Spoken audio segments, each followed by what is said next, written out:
You're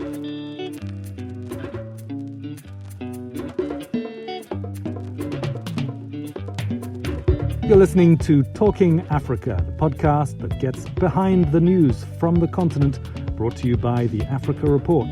My name's Nick Norbrook. Welcome to the show. Don't forget to visit theafricareport.com for the best of our in-depth news analysis and opinion.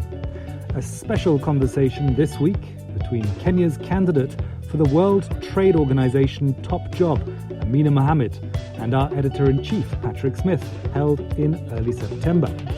There are 4 other candidates still in the race.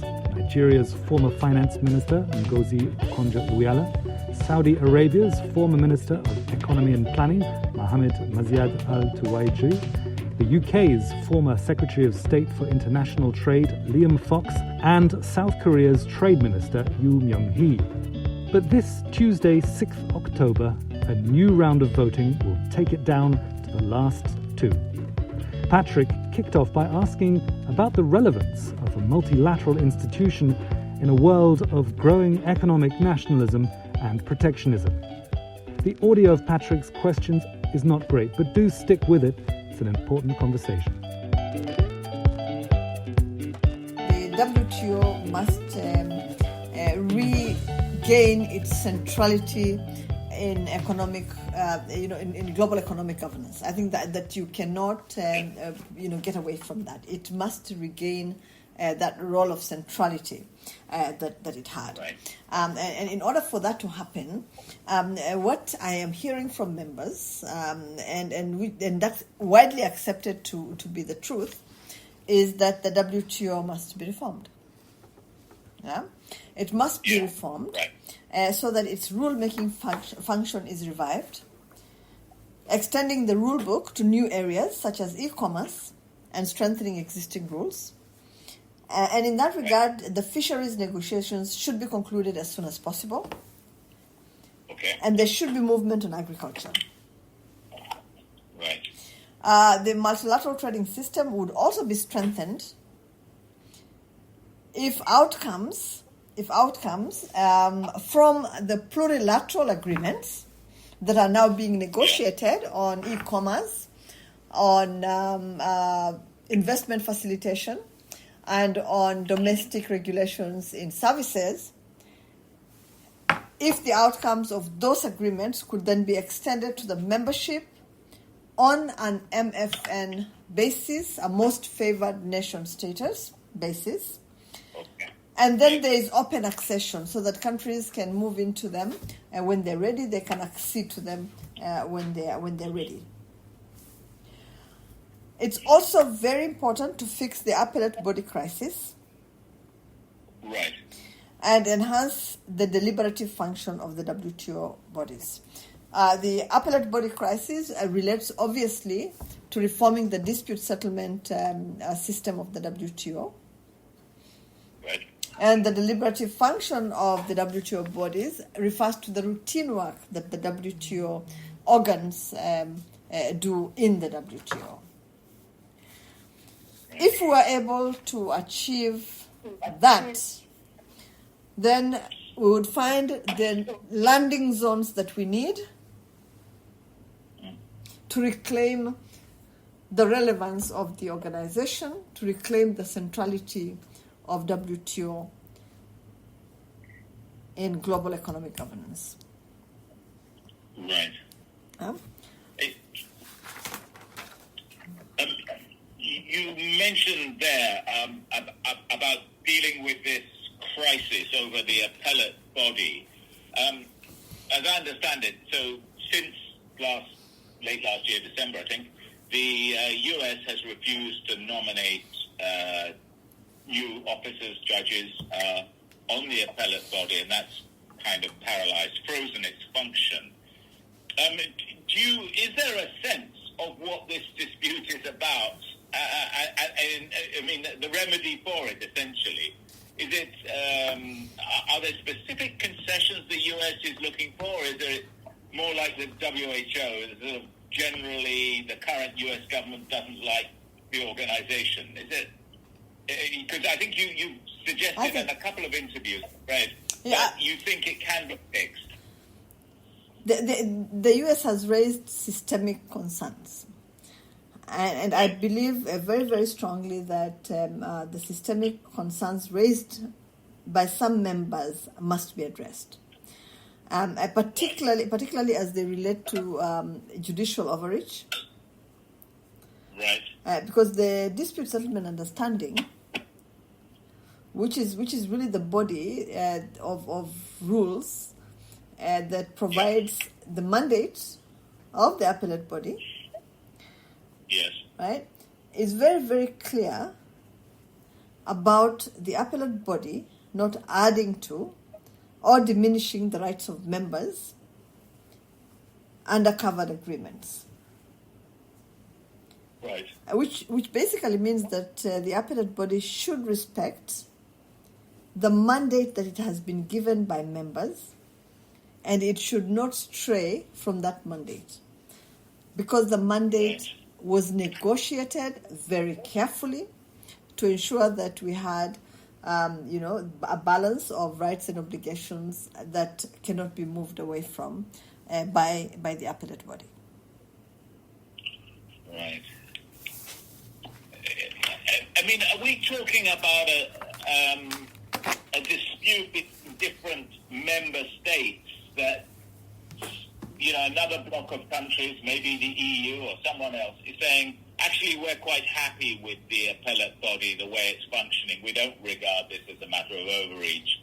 Or do you think there is a broad concern among member states that the Appellate Body needs to be reformed? I think there's broad concern. There's broad concern that systemic issues need to be addressed.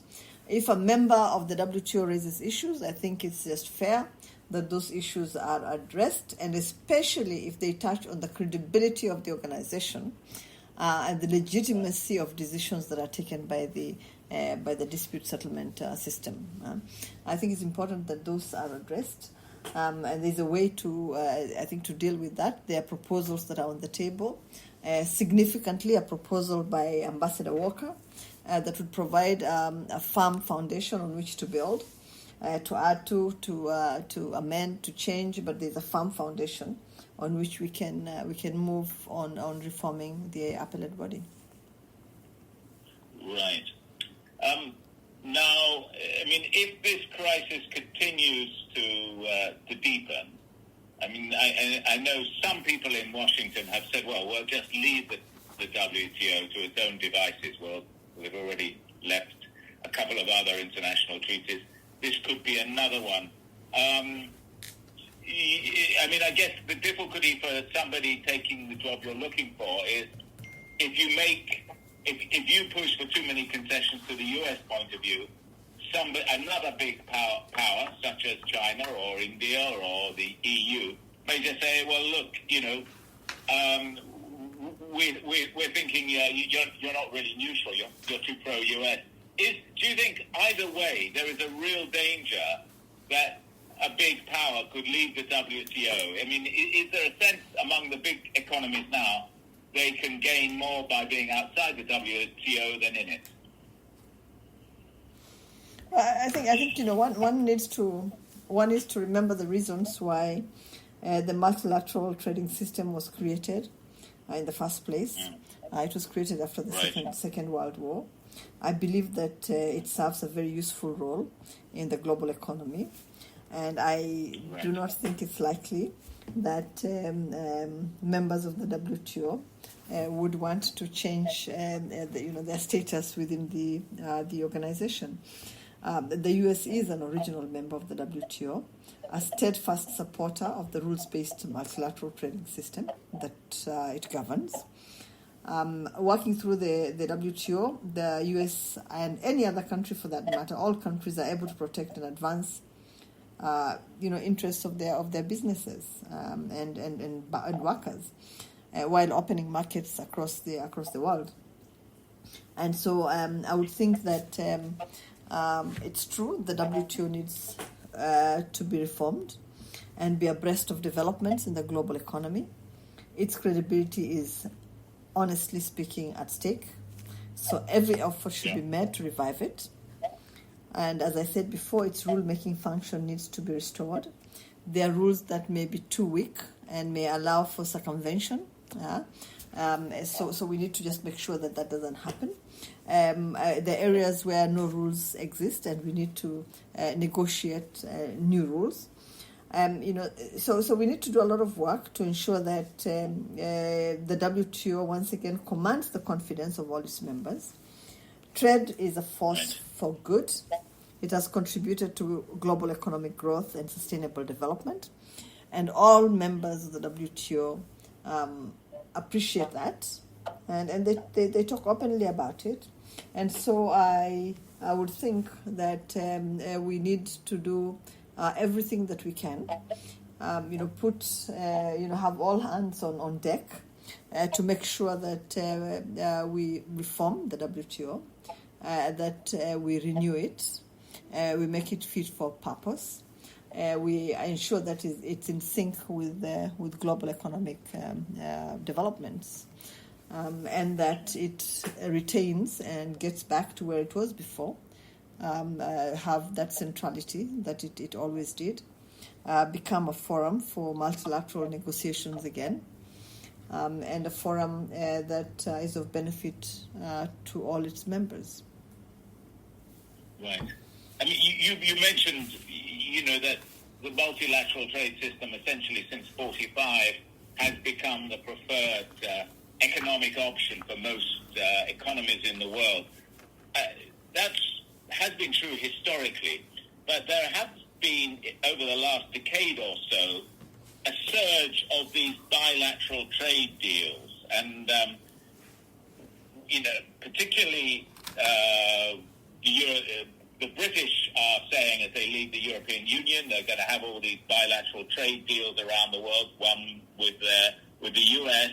And your own country, Kenya, is negotiating country-to-country deals with the US and the UK. I don't know how much progress there's been and quite what the motivation for those deals are, but there's a couple of counts I wanted to ask you about that on.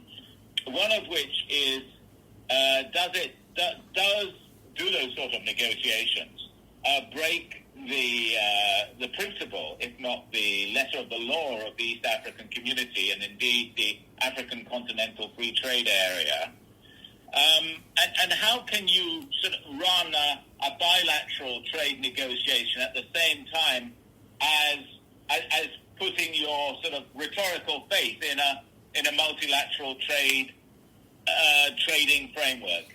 Does that not imply some sort of contradiction? Oh no. There's absolutely no contradiction. We've had regional trade agreements, going back many years, even as we negotiated multilateral trade agreements. Regional agreements with their more located focus. Their focus is very located, yeah? So I'll just repeat that again. Regional agreements with their more located focus can never be a substitute for the WTO. They can go further in some cases, and they can take care of local issues.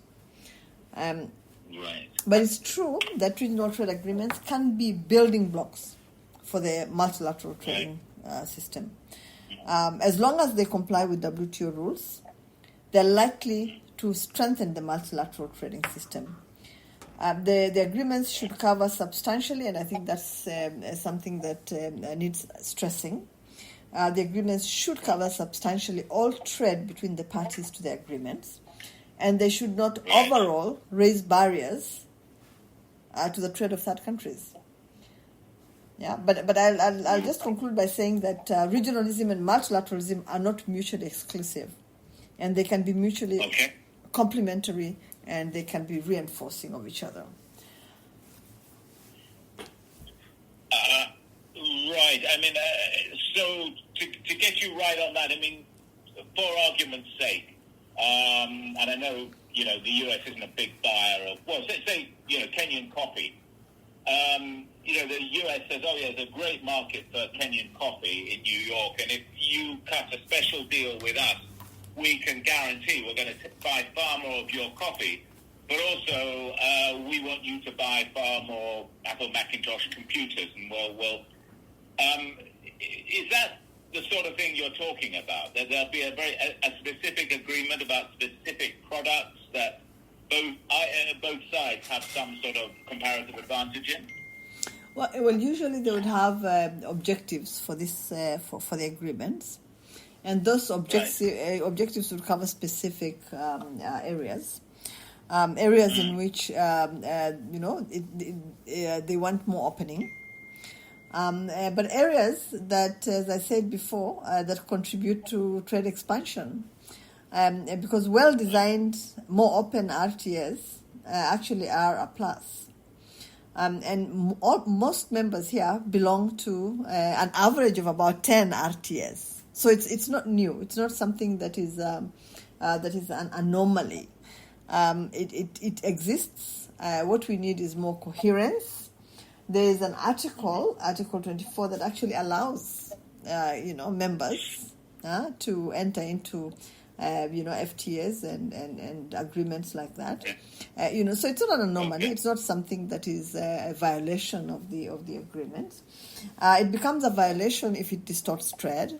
If it in any way closes the market completely to other members of the WTO, but as long as it's well designed and it's open, it contributes to other members also accessing markets in the countries of the parties that are negotiating either the regional agreements or the FTAs. So it's more of a kind of rhetorical problem, because I have seen some sort of critical comments about it, and they've said, "Oh well, why is Kenya doing this on the dawn of the African Continental Agreement?" The next question I wanted to ask about the macroeconomic environment that we're facing at the moment is the pandemic has done a lot of damage to economies around the world. Some say worst recession for maybe 70 years or more. It's also spurred the growth of a lot of local production capacity and increased criticism and skepticism of those big global supply chains that have really grown up since the early 90s and, if you like, the heydays of the WTO. How would you, as Director General, navigate those developments? Is this something the WTO has got to sort of fight, or you've just got to say, well, people are going to want to invest in local production and they're skeptical of global supply chains? We just got to live with that. What's your attitude to those developments? That the WTO does not constrain the local production capacity of countries. It does not constrain that. From the perspective of the WTO, countries should respect their commitments. If you've undertaken a commitment to keep your market open, you should keep your market open. And if, in accordance with a legal provision, you restrict your market or prohibit entry of some products into your market, it has to be notified to all the members.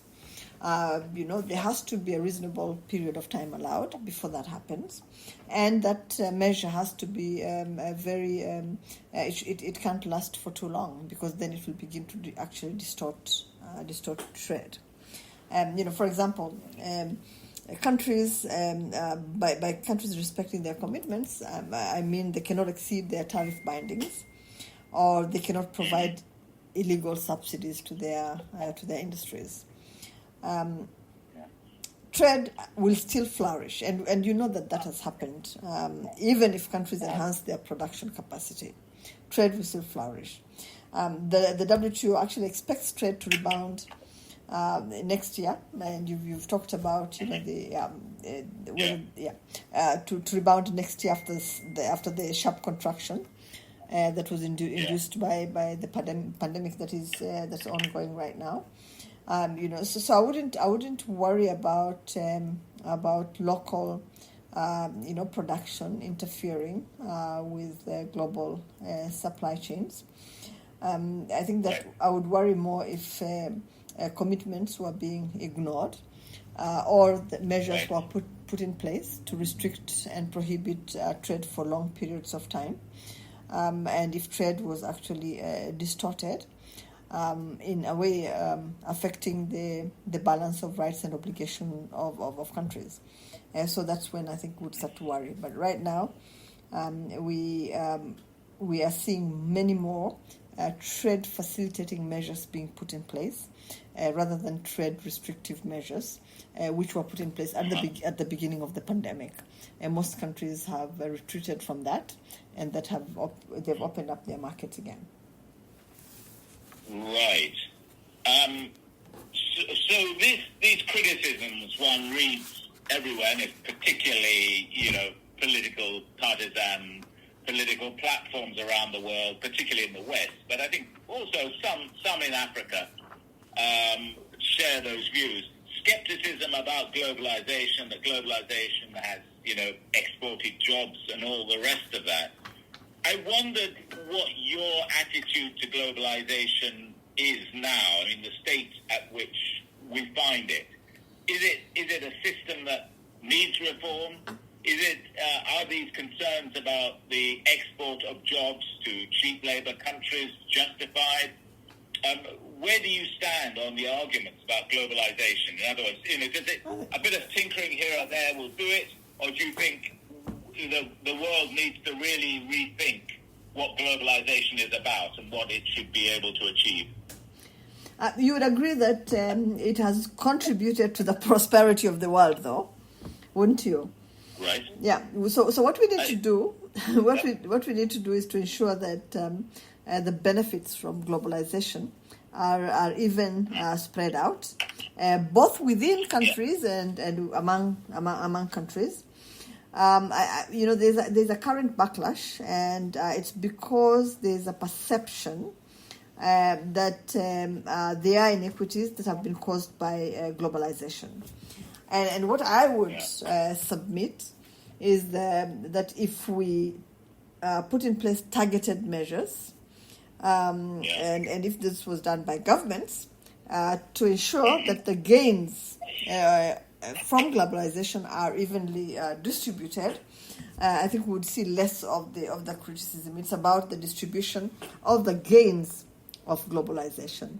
There's no region that I know of that does not need globalization and that should retreat from globalization. I think that multilateral trade, liberalization, opening of markets, creating of jobs, the increase in GDP of countries has been good. It has been good for all of us, and I would argue that all regions of the world need globalization.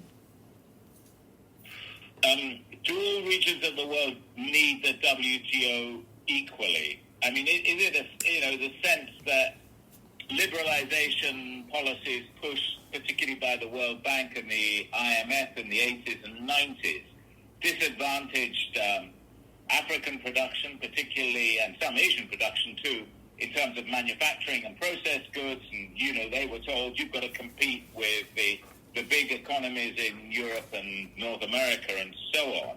Mm-hmm. And so is there a sense at which the WTO has also got to have a special mandate to deal with developing economies or emerging economies, frontier markets, whatever you want to call them, because those economies were disadvantaged in the heydays of globalization. They took their barriers down, they let their barriers down, and brought in a lot of goods which they could now be producing. There are 164 members of the WTO, and there are 20 that are waiting in the wings to come on board. I think that if they felt that the multilateral trading system was not good for their economies, you would see less, attraction of members to the WTO. You'd see less of an inclination, of members who want to join. But I think the realization, and not a perception, the realization that multilateral trade has been a force for good. That it has transformed economies in many parts of the world, that it has been a partner in the alleviation of poverty, makes it still an attractive destination for many countries. There's a whole lineup of countries that are waiting to accede to the WTO, and therefore I don't think that the argument is real. We want to come on board because we know that working together, we can address the challenges that face all of us. That the common interests and, of course, the individual interests, but the WTO agreements take care of all of that. They even have flexibilities and special and differential treatment provisions that target the poorest of our countries. There is capacity building opportunities and technical assistance that is provided. So the WTO has been designed in a manner that it supports those that need support to integrate into the multilateral system. It also creates partnerships between members. We have two initiatives that I think are worth mentioning. One is Aid for Trade, and the other one is the Integrated Framework. And that these two are initiatives that are supportive of developing countries and least developed countries. Right. So it covers the ground right across the 160 state membership. Patrick, I'm so sorry to interrupt. To the performance of the organization, which, despite, as you say, the growth in economies around the world and obviously the growth in international trade and so forth, the organization has, or at least its members have had problems in agreeing on a single international round of trade negotiations. There is the Doha Process, but that hasn't reached agreement. And I think the disagreements about that go right back to 1995. So there seems to be a couple of positions about that, one of which is it was launched in 1995, we've got to completely rethink it, so we should just drop it and start all over again. And then there's another position that says, well, actually, no, we've committed ourselves to this Doha process. We've got to follow through the logic of that. We've got to resolve these arguments. And with a sharp new Director General of the WTO, we can do that. I wondered where you come out on that argument over the Doha process and the prospects of getting agreement on a new international round of negotiations. Well, that's actually for Patrick, for members to decide. I'll tell you the following, though, that the Doha round was launched in 2001 and that it was scheduled for completion in 2005. It remains unfinished. Right. And we all know that there are differences on how to proceed, given that members have not declared the Doha round finished. What I think matters most, in my view, is not so much the form, but that we engage in the substance of work to which our members attach importance and look for ways of reaching, agreement. And maybe finally, to just say that there's a perception that WTO agreements have not struck a proper balance between rights and obligation of members, and that they have not taken into account the developments in the global economy. So it will be very, very important for us to address this fundamental concern. And we can address it by all the members of the WTO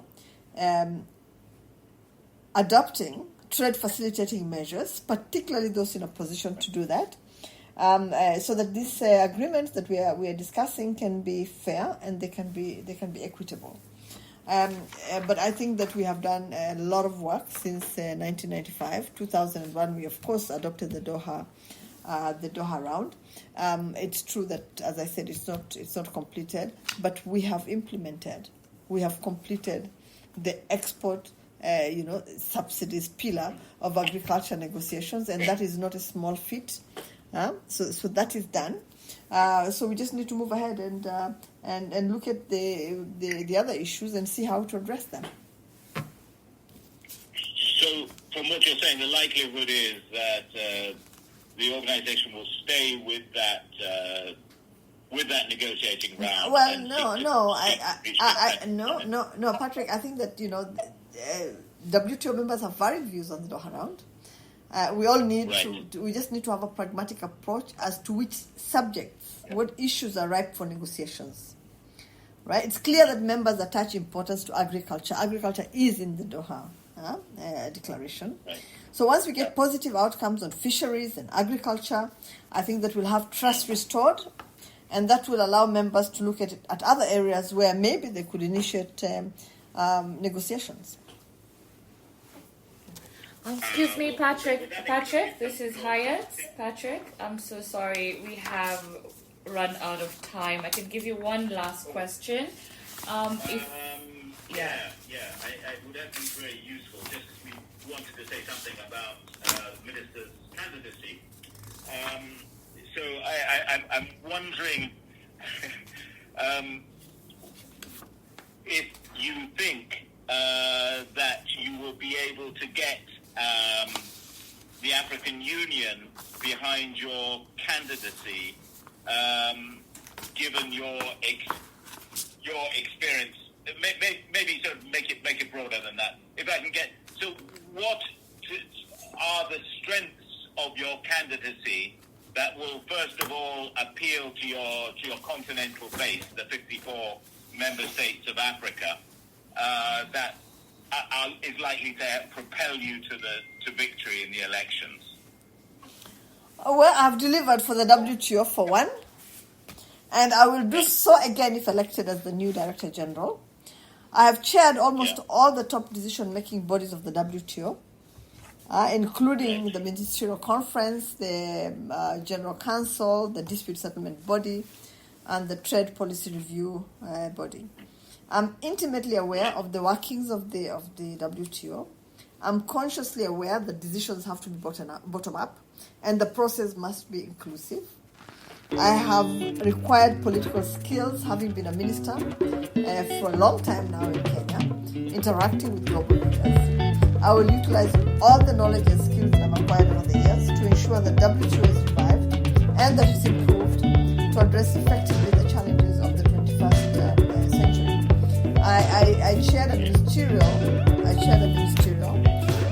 that was very successful, that prohibited export subsidies, and that adopted the information technology agreement too. And so I would want to be judged as an experienced leader, one that can offer a fresh perspective, a perspective that is broad and inclusive, and a perspective that is set against a legal background. That's all for this week. Our thanks to Amina Mohamed, and best of luck to both African candidates. For all your African analysis, news and views, head to theafricareport.com. And if you need a 5-point recap each day, why not sign up for our newsletter? If you've enjoyed this conversation, please consider rating and reviewing Talking Africa wherever you get your podcasts. It really helps others to find the show.